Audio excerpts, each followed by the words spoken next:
Due to the violence in the Manipur, उसमें there was mob violence, gun fire, destroying of the EVM in some booth. तो election commissioner ने वापस से बोला, वापस से पोलिंग करवाई under the heavy deployment of the troops. Election Commission had declared void the polling conducted at 11 booth and 5 assembly. Arrests were made. उसके बाद फिर there is a heavy deployment of police force. उसके बाद फिर ये दिखाता है कि कितने प्रॉब्लम होते हैं पोलिंग करवाने में, and also the free and fair election. सुनने में आसान लगता है लेकिन ग्राउंड में इम्प्लीमेंट करना कितना चैलेंजिंग टास्क है। IRDAI removes age bar for purchasing of health insurance. पहले एज बार था, it was age limit of 65 years, उसके बाद नहीं ले सकते। लेकिन अब उन्होंने बताया कि सीनियर सिटीजन भी ले सकते हैं 65 ईयर्स के ऊपर भी। उससे क्या होगा कि जो हेल्दी हैं वो बाद में भी ले सकते हैं, और दूसरे की 65 ईयर्स से ऊपर ऐसा इंसेंटिव मिलेगा लोगों को कि ज़्यादा से ज़्यादा वो हेल्दी डाइट करें बाकी सब। तो companies are encouraged to develop tailored product to meet specific age related requirement. IRDA का बात हुआ statutory body, it regulates the insurance market in India, उनका स्टैंडर्ड प्रोटोकॉल हर एक चीज। नाम में ये insurance regulatory and development authority of India.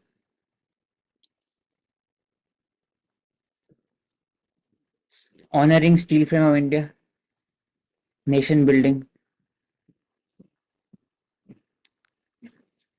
Civil Service Day, 21st April 1947, when Sardar Vallabhbhai Patel addressed the first batch of civil servant at Metcalfe House, Delhi. हर साल होता है। He talked about selfless dedication, integrity, and relentless effort that hold the key to India's prosperous future. Commitment to the efficient governance, civil service के जो conduct character, उनके कारण ही जो trust on the government increases. The steel frame of India has been coined by the first Home Minister, Deputy Prime Minister Sardar Vallabhbhai Patel, giving the important role Indian civil servant plays for the smooth functioning and success of the government functioning machinery. कुछ कुछ ethical values है, impartiality, commitment to duty, professionalism. It's a bedrock for India's impeccable administrative apparatus. और success क्या है कि in last 75 years India has managed to conduct free and fair election. India has managed to come out of poverty, reduce poverty, to reorient India's strategy in last 75 years during the bipolar world competition between the capitalist and the communist countries, and also to maintain a strategic autonomy with respect to nuclear deterrent, with respect to long-term solution, with respect to Kashmir, etc. So in spite of such challenges, tremendous challenges and problems India had faced in last 75 years, due to refugee crisis, 1971-71 war, several wars with Pakistan, war with China, India still managed to be a be a union of states, or India has managed to safeguard its integrity and sovereignty, unlike other countries, which was very plural, which was very diverse. For example, Yugoslavia. तो ऐसा क्यों हुआ? क्योंकि India में civil service है, their long term control and loyalty, it is to the Indian Union, and short term जो उनके ऊपर जो ट्रांसफर होता है, short term control, that is, it rests with the state government. यहाँ पे Ashik, I would just add about IRDAI. So there is There's 2047 vision, which is insurance for all, and Bima सुगम Trinity योजना है इसके। हाँ, बीमा Trinity में मतलब 3 कंपोनेंट्स क्या है? बीमा सुगम में बात हो रही है combining the insurers and distributors together. Second component है बीमा विस्तार, मतलब एक्सपेंशन की बात हो रही है। And third E is commerce है बीमा वाहक। इंश्योरेंस के लिए, क्या? ई कॉमर्स है इंश्योरेंस के लिए एक तरह से, जो आपने कहा। आप बोल सकते हैं, या हाँ। और आपकी थर्ड कैसी इज है? बीमा हाँ। वाहक। बीमा वाहक में वुमेन सेंट्रिक वर्कफोर्स को ऑपरेट करना एट ग्राम सभा लेवल। तो कॉम्प्रिहेंसिव इंश्योरेंस पर्टिकुलरली बीमा विस्तार पे फोकस किया जा रहा है। और अगर हम डेटा की बात करते हैं तो इंडिया में इंश्योरेंस पेनिट्रेशन इंक्रीज हुआ है फ्रॉम 3.8% 2019-20 में टू 4.2% इन 2020-21। और इंडिया वर्ल्ड में 10th बिगेस्ट मार्केट है इंश्योरेंस मार्केट की। अगर हम बात करते हैं तो इट इज 10th बिगेस्ट। और लाइफ इंश्योरेंस में penetration is 3.2% अभी। ठीक। This is almost twice as high as the emerging markets and slightly above the global average। ये higher level पे लाइफ इंश्योरेंस जो इंडिया में लेवल है ना 3.2%। हायर। ठीक है। हाँ, हायर है। म्यांमार रेबल्स बैटल जनता सोल्जर्स थाईलैंड बॉर्डर। तो अभी भी दोनों बीच में क्लासेस चल ही रहा है between the Janata and rebels. India has talked about solution road map, कैसे दोनों बीच में एक कमेटी होना चाहिए कि जिसमें दोनों का स्टेक होल्डर होना चाहिए।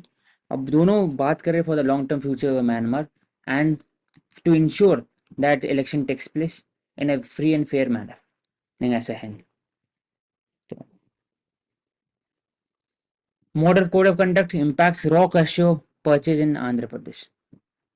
तो कैशियो प्रोडक्शन में देख लेना एक बार, हाईएस्ट कहाँ पर।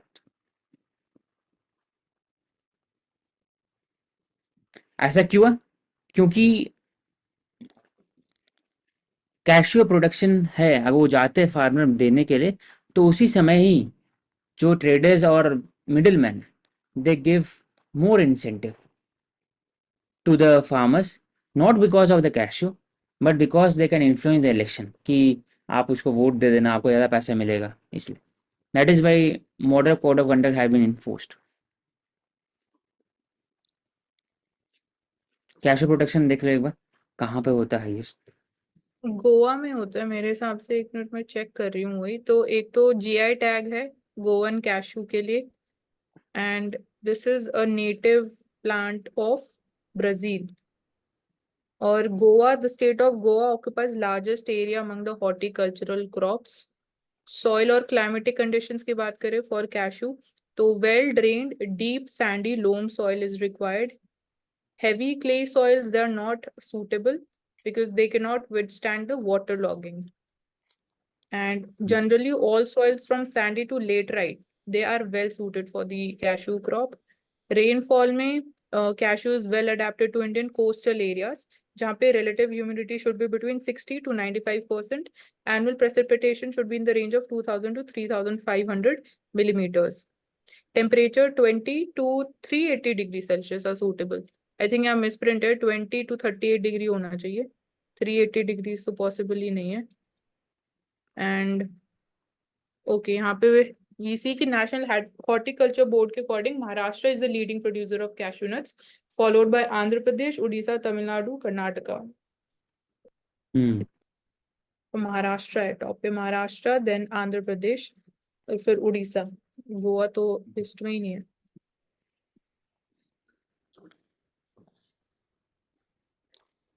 Tamil Nadu uses inexpensive method to treat rodenticide poisoning।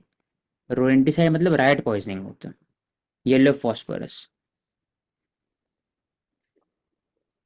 और एक उसके और बारे में फैक्ट औशिक, इंडिया इंडिया की रैंक 2 है जब हम बात करते हैं वर्ल्ड कैशू प्रोडक्शन में। सेकेंड हाईएस्ट प्रोडक्शन इंडिया में। ठीक है।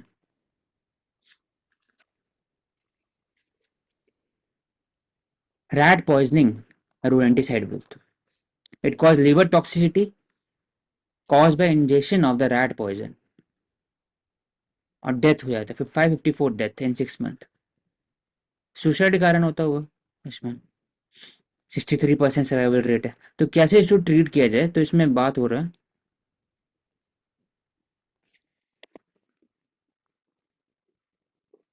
Simple less expensive treatment, plasma exchange through centrifugal method to treat the people for rat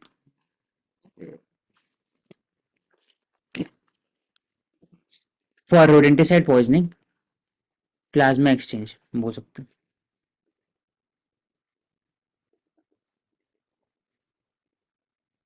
उसके बाद ही लीवर ट्रांसप्लांट, पहले लीवर ट्रांसप्लांट किया जाता था, लेकिन अभी प्लाज्मा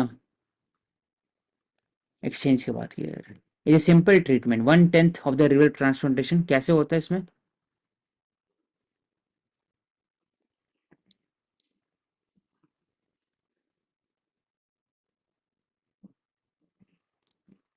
liver transplant एक very expensive patient are required to remain on lifelong immunosuppression medication which further increases the cost।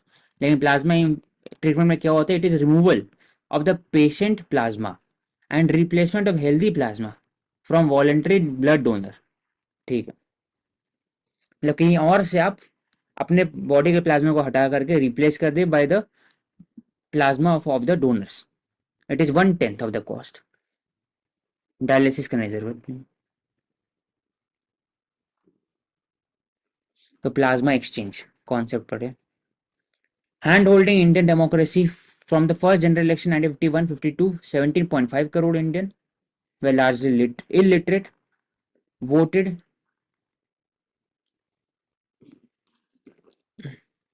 1950 में election commission was establish headed by the single person. और ऐसा कुछ लिखा हुआ नहीं है बॉडी के अंदर में कि कितने नंबर होना चाहिए इलेक्शन कमीशन का, लिखा हुआ है ऐसे कि election commission includes chief election commission and election commissioner as specified by the president time to time.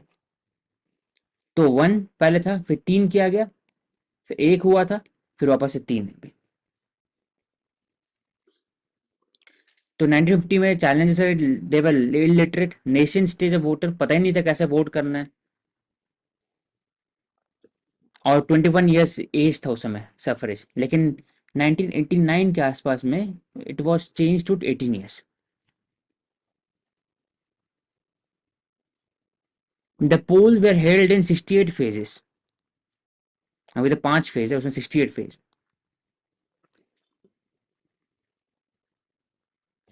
तो जो क्वेश्चन एक पूछता है ना कि कब ईवीएम आया इंडिया में, तो उसमें ईवीएम व propose 1977, electronic corporation India limited, it developed a machine prototype 1979, first time 1982 में यूज हुआ इन केरला। उसके बाद वापस वीवीपैट आया, 2011 में प्रोटोटाइप डेवलप हुआ, उसमें बोला कि वीवीपैट को यूज करना चाहिए, and it was used the first time in Nagaland VVPAT. अब उसके बाद वीवीपैट को इंक्लूड कर दिया गया मैंडेटरी वेरिफिकेशन के लिए, रैंडमली सिलेक्टेड पोल्स। जब वोटिंग एज की बात करते हैं तो इट वाज डिक्रीज इन 1989, हाँ, तो 21 to 18 years of age. Exact इसका अमेंडमेंट है वो देख लेना एक बार, 69 है कुछ अमेंडमेंट एक्ट है। सबसे इंपॉर्टेंट फेज है इलेक्शन कमीशन ऑफ इंडिया में after TN session, before TN session. TN session was a very strong bureaucrat, he was a chief election commission, और उसमें 1 मेंबर बॉडी होते थे। तो ही gave a model code of conduct, he enforced model conduct such that no party ever dared to violate that, और होता था तो it he ensured huge penalty on that। तो मॉडल कोड ऑफ कंडक्ट इसी से में आया। It was a do and don't, ये करो ये नहीं कर during election. 61st amendment act, thank you.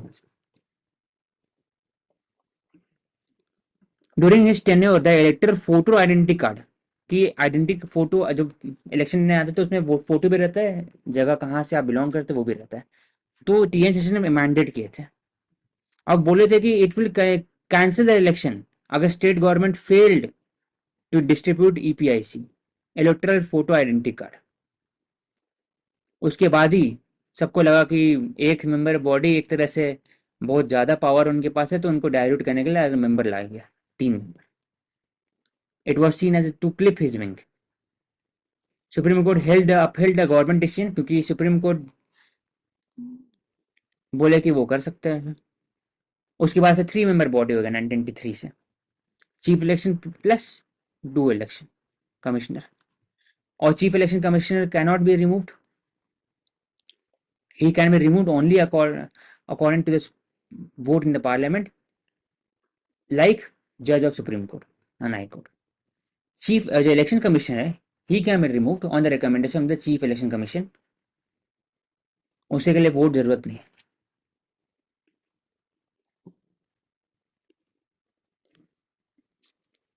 तो अपॉइंटमेंट में टॉप कोर्ट ने बोला कि रूलिंग दिया 2023 में कि चीफ इलेक्शन कमीशन के अपॉइंटमेंट में चीफ जस्टिस ऑफ इंडिया भी इंक्लूड होना चाहिए.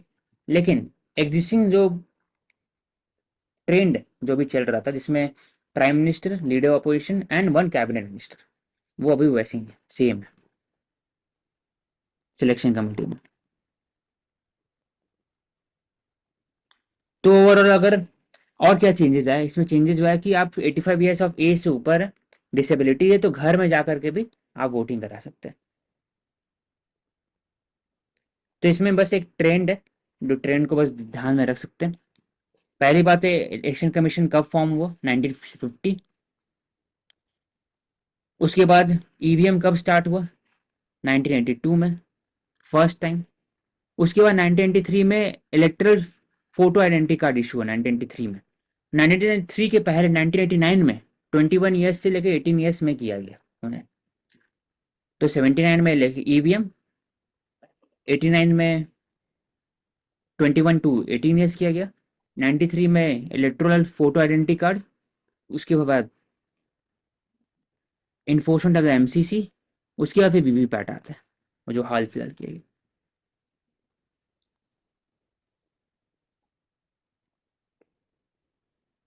Universe cartographer, Coimbatore born astrophysicist Priyamvada Natarajan. She has been included in 100 most influential people in 2024. ऐसा क्यों है? She is researching into the cloud of gas and black hole. She belonged to she undergraduate in degree in physics and maths MIT. PhD भी उसी में हुआ. Member at Yale. Research focuses on gravitational lensing, black hole, and mapping of dark matter. उनका work mention भी हुआ है. 2017 में उनका जो थ्योरी था कि black hole could have been born from the primordial gas that existed in the early stage of the universe after the Big Bang. तो वो साबित हुआ. New theory was a departure from the existing that black holes are formed when giant star collapse. तो मतलब कि पुराना theory ऐसा था कि ब्लैक होल तभी फॉर्म हो सकता है जब बड़े स्टार कोलैप्स करते हैं एंड इट सक्ड, और फिर इनटू द सिंगुलैरिटी. वो पहला थ्योरी ऐसा था, लेकिन इन्होंने थ्योरी में कुछ ट्वीक किया और बोला कि black hole can be formed. कब? जब स्टार्टिंग में बिग बैंग हुआ था and it release certain kind of primordial gases, उसके बाद भी ब्लैक होल फॉर्मेशन हो सकता है. Her theory was finally proved by James Webb, photographed a tiny prick of light which was only 100 million years old. मतलब कि big bang के बाद सिर्फ 100 million years old.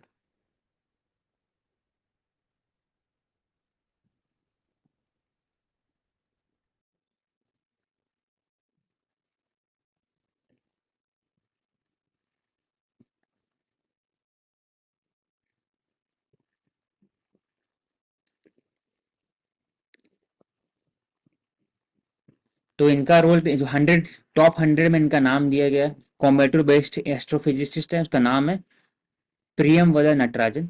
C are research on gravitational lensing, how gravity impacts the curvature of the light, black hole physics and mapping of dark matter. उन्होंने बोला कि black hole formation can be due to the primordial gas that was released from the early stages of the big bang theory, rather than जो existing concept था कि black hole is form due to the collision of the star, उससे हट के उन्होंने दिया, और ये प्रूव भी हो चुका during 2019 under the James Webb telescope.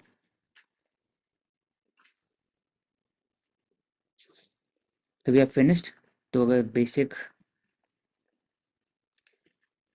Conclude कर किया जाए तो we discuss regarding the glycemic index, how it impacts the diabetic level, heart failure, what is the important, what is the meaning of the arterial fibrillation,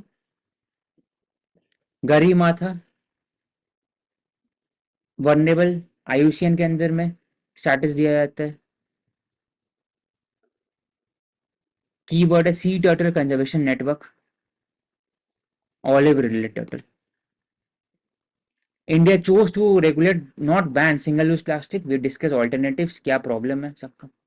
in regarding the forest trading we discuss illegal forest trading, NED कैसे mandate करते हैं कि वो ऐसा रहे नहीं, क्या क्या प्रॉब्लम्स है in the civil aviation sector, pilot को क्या क्या दिक्कतें से गुजरना पड़ता है। Indian Navy conducts mega exercise along the east coast, Purvi Lahar, और क्यों ऐसा करना चाहिए, क्यों किया जाता है, role of the AUKUS and how it is impacting the nuclear proliferation treaty NPT, Delhi model village, why it is important और इट इज नॉट इम्प्लीमेंटेबल, क्यों ऐसा हुआ नहीं दिल्ली में और क्या कर सकते हैं।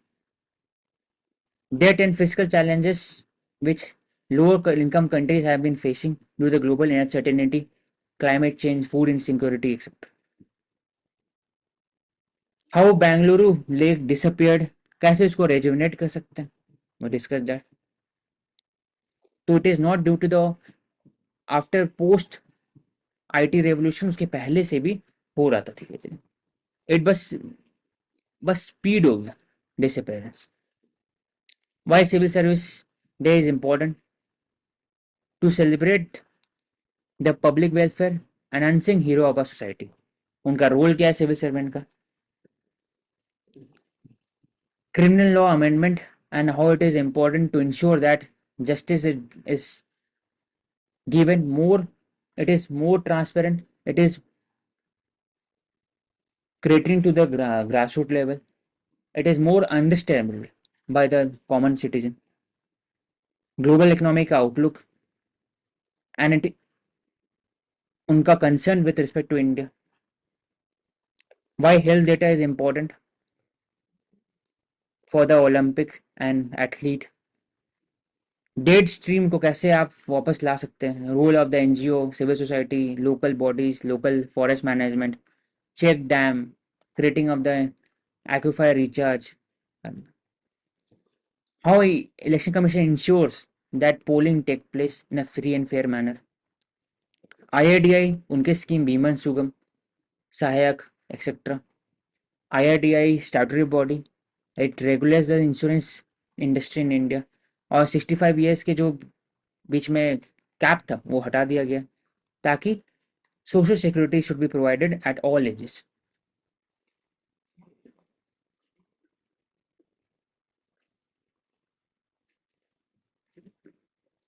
रोडेंटिसाइड पॉइजनिंग को कैसे ट्रीट किया जाए, तो इफेक्टिव सॉल्यूशन पहले था लिवर ट्रांसप्लांटेशन, लेकिन वो चैलेंजेस था क्योंकि आपको लॉन्ग टर्म खाना पड़ता था इम्यूनोसप्रेसेंस मेडिसिन, इट इम्पैक्ट्स, इसके कारण इन्फेक्शन भी होता था, it impacts the wellbeing of the life patient. लेकिन अभी न्यू जो ट्रीटमेंट है वो प्लाज्मा एक्सचेंज है, it is it is uses the plasma of the donor and it replaces the patient plasma, it is most cost effective, 1/10 of the cost है और long term medicine खाने की जरूरत भी नहीं है।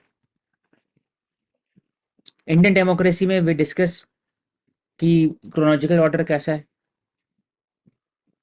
इलेक्शन कमीशन इस्टेब्लिश हुआ, फेज वाइज इलेक्शन हुआ, ईवीएम आया 1977 में, 89 में 21 से 18 ईयर्स किया गया 61 अमेंडमेंट एक्ट, उसके बाद फिर EPIC photo identity card issue किया 1993 में, पहले 1 मेंबर बॉडी था, 2 मेंबर बॉडी बना, फिर 1 बना था, फिर 3 है।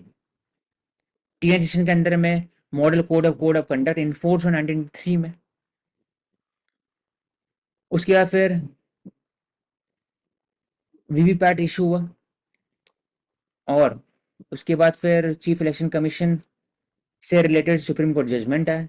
उन्होंने बोला कि सीजे भी इंक्लूड होना चाहिए इन द सिलेक्शन कमेटी। लेकिन वापस से 2023 में एक एक्ट आया, इसमें वापस से ये रखा गया, जैसा चल रहा है वैसे चलने दीजिए।